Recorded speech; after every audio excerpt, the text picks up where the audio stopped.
പത്മ പുരസ്കാരങ്ങൾ പ്രഖ്യാപിച്ചു. എം.ടി. വാസുദേവൻ നായർക്ക് മരണാനന്തര ബഹുമതിയായി പത്മവിഭൂഷൺ.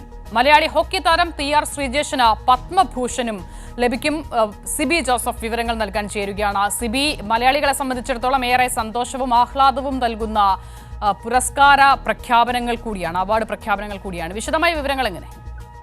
അസുര തീർച്ചയായും ഈ പത്മ പുരസ്കാരങ്ങൾ പ്രഖ്യാപിക്കുമ്പോൾ മലയാളികളെ സംബന്ധിച്ച് ഏറെ അഭിമാനകരമായ നിമിഷം തന്നെയാണ്.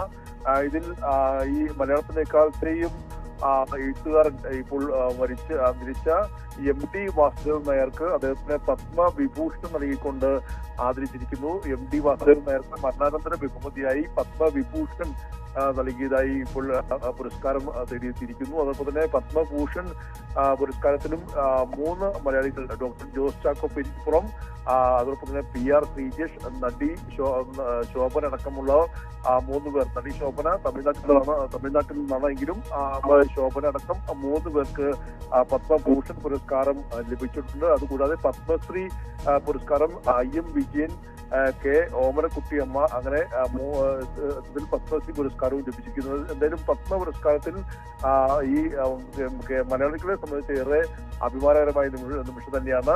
ഈ സൈന്യത്തിലെ വിശിഷ്ട സേവനത്തിലുള്ള രാഷ്ട്രപതിയുടെ സേനാ മെഡലുകളും പ്രഖ്യാപിച്ചിരുന്നു. വ്യോമസേനയിൽ 2 മലയാളികൾക്ക് വിശിഷ്ട സേവാ മെഡലിന് അർഹരായിട്ടുണ്ട്. കോട്ടയം സ്വദേശിയായ സദേൺ എയർ കമാൻഡ് മേധാവി air marshal B Manikandan, Andaman Nicobar command in chief air marshal Saju ബാലകൃഷ്ണനും എന്നിവർക്കാണ് അംഗീകാരം. അതുകൂടാതെ മരണാനന്തര ബഹുമതിയായി കൊല്ലം സ്വദേശിയായിരുന്ന ബോർഡർ ഓർഗനൈസേഷന് വിജയൻകുട്ടിക്ക് ശൗര്യ ചക്ര സമ്മാനിക്കും. അതുകൂടാതെ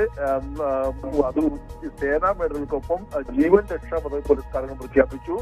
അവിടെ കേരളത്തിൽ നിന്നും KM മല്ലേഷിന് മരണാനന്തര ബഹുമതിയായി ജീവൻ രക്ഷാ പദവി സമ്മാനിക്കും. അങ്ങനെ നിരവധി പത്മ പുരസ്കാരങ്ങളും സൈന്യത്തിലെ വിശിഷ്ട സേവനത്തിലുള്ള രാഷ്ട്രപതിയുടെ സേനാ മെഡലുകൾക്കും മലയാളികൾ അർഹരായിട്ടുണ്ട്. ഇതിൽ ഏറ്റവും പ്രധാനപ്പെട്ടത് എം.ടി. വാസുദേവൻ നായർക്ക് പത്മവിഭൂഷൺ മരണാനന്തര ബഹുമതിയായി ലഭിക്കുന്നു എന്നതാണ്. അതുകൂടാതെ ഡോക്ടർ ജോസ് ചാക്കോ പെരിപ്പുറം, ടി.ആർ. ശ്രീജേഷ്, നടി ശോഭന അടക്കമുള്ളവർക്ക് പത്മഭൂഷണും I.M. വിജയനും കെ ഓമനക്കുട്ടിയമ്മയ്ക്കും പത്മശ്രീ പുരസ്കാരവും അർഹരായി ഇന്നിപ്പോൾ ഈ ഒരു ലിസ്റ്റിൽ ഇടം പിടിച്ചിട്ടുണ്ട്. മാസിത. ശരി, സിബി ജോസഫാണ് വിശദമായ വിവരങ്ങൾ പങ്കുവച്ചത്.